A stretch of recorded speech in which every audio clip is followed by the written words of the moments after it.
কলিজার দুস্ত, কি খবর তোর? খবর ভালো না। কেন, কি হইছে? এক ঘোড়ার আমি টাকা ধার দিছিলাম, ঘোড়া গেছে ময়রা। এখন ওর মায়ের টাকা পরিশোধ করবার লিগে চাপ দিছে দেখে ওই আব্বাস আমার পানিতে চুবাই মারতে চাইছিল। কস কি? হ তোরে পানিতে চুবাইয়া মারতে চাইছে? হ আমি হাতে পায়ে ধরে কোন রকম বাইচে আছি। তো বড় কলিজা আব্বাসের। আরে এবার সারুন না দোস্ত, ফালাই দেবো। ওর মধ্যে দুই চারটা রে ফালানু আর আমার লুম্বা ফালানু সমান। দোস্ত তাড়াতাড়ি আয়, ওরে ভাগা দেবো। ঠিক আছে, তুই কোনো টেনশন করিস না। ওকে। আব্বা এখন আসতেছে না কেন? কখন থেকে ওয়েট করতেছি।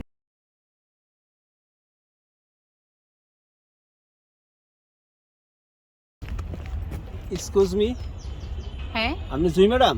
হ্যাঁ আমি জুই। আব্বাস ভাই অ্যাক্সিডেন্ট করছে, মৃত্যুর সাথে পাঞ্জা লড়তেছে।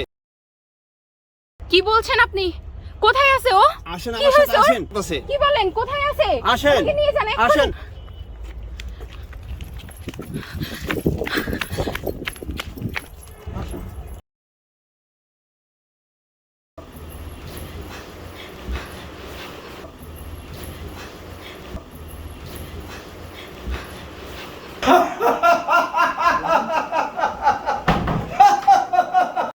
কি হলো, আপনি দরজা আটকাচ্ছেন কেন?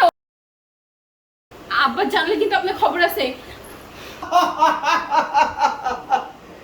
আব্বাসের দিন শেষ, এখন কাজলের বাংলাদেশ। আব্বাস আমার পানিতে চুবাই মারতে চাইছিল, আমি তো ডুবে সাগরে ডুব দিয়ে মরবো। কোথায় মারবো বল তোকে, কোথায় মারবো?